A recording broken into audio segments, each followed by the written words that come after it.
Hello guys, രാവിലെ തന്നെ നല്ല മഴയായിരുന്നു. അങ്ങനെ മഴയുടെ ശബ്ദമൊക്കെ കെട്ടിണീറ്റ് വന്ന് മുറ്റത്തേക്ക് നോക്കിയപ്പം നല്ല മഴ പെയ്തുകൊണ്ടിരിക്കുകയാണ്. അങ്ങനെ റൂമിലേക്ക് വന്നപ്പോൾ രണ്ടുപേരും നല്ല ഉറക്കത്തിലാണ്. പിന്നെ ശല്യം ചെയ്യാൻ നിന്നില്ല, നേരെ അടുക്കളയിലേക്ക് പോയി രാവിലെ ചായയൊക്കെ ഇട്ടു, അരിയൊക്കെ അടുപ്പിലിട്ടു. രാവിലെ നമുക്ക് ബ്രേക്ക്ഫാസ്റ്റ് അപ്പവും മുട്ടക്കറിയാണ്. അപ്പോൾ അതിന് വേണ്ടിയിട്ട് മുട്ടയൊക്കെ തയ്യാറാക്കുകയാണ്. മുട്ടക്കറിക്ക് വേണ്ട ഉള്ളിയൊക്കെ അരിഞ്ഞു വെച്ചിട്ടുണ്ട്. നല്ല ചൂടപ്പം ചുട്ടുകൊണ്ടിരിക്കുകയാണ്. പിന്നെ മുട്ടക്കറിയുടെ ഉള്ളിയൊക്കെ വെച്ചു വഴറ്റിക്കൊണ്ടിരുന്ന സമയത്ത് നമ്മുടെ വാമിക്കുട്ടി എണീറ്റ് വന്നിട്ടുണ്ട്.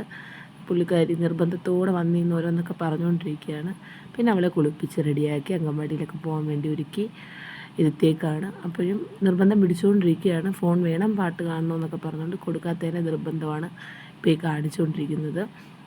ഞാനൊന്നും മൈൻഡ് ചെയ്തില്ല. പിന്നെ പോയി അവൾക്ക് വേണ്ടിയിട്ടുള്ള സ്നാക്സ് ബോക്സൊക്കെ എടുത്ത് വെച്ചു. പിന്നെ രാവിലെ അപ്പവും മുട്ടക്കറിയൊക്കെ നല്ല ചൂടോടുകൂടി കഴിച്ചു. പിന്നീട് നമ്മുടെ വാമിക്കുട്ടി ഒരുക്കാൻ വേണ്ടിയിട്ട് പോയി. അവളെ ഒരുക്കി പൗഡറൊക്കെ ഇട്ട് സുന്ദരിക്കുട്ടി ആക്കിക്കൊണ്ടിരിക്കുകയാണ്. അതിനിടയിലൂടെ നമ്മുടെ വൈദിക്ക് പിറകിൽ നല്ല കുരുത്തക്കേട് കാണിച്ചുകൊണ്ടിരിക്കുകയാണ്. അങ്ങനെ അവളെ ഒരുക്കി. അപ്പോൾ അവൾ പറയുവാണ്, ഹലോ ഗേസ്, ഞാൻ അംഗൻവാടിയിൽ പോവുകയാണ് ഗേസ്, ടാറ്റ എന്നൊക്കെ പറയുവാണ്. പിന്നീട് നമ്മുടെ വൈദിക്കൂട്ടൻ്റെ കുറച്ച് കലാപരിപാടി അവ നടത്തിക്കൊണ്ടിരിക്കുന്ന സൈഡിൽ. പിന്നെ വാമിക്കുട്ടി അംഗൻവാടി പോകാൻ വേണ്ടി ഇറങ്ങി.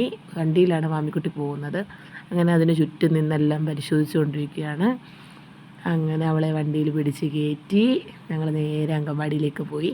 അംഗൻവാടിയിൽ ചെന്ന് അവിടെയും കുറച്ച് കുരുത്തക്കേടൊക്കെ കാണിച്ച് വീണ്ടും അകത്തോട്ട് പോവുകയാണ്. ഇതാണ് നമ്മുടെ വാമിക്കുട്ടിയുടെ അംഗൻവാടി. കൂട്ടുകാരൊക്കെ കണ്ടോ? Bye bye.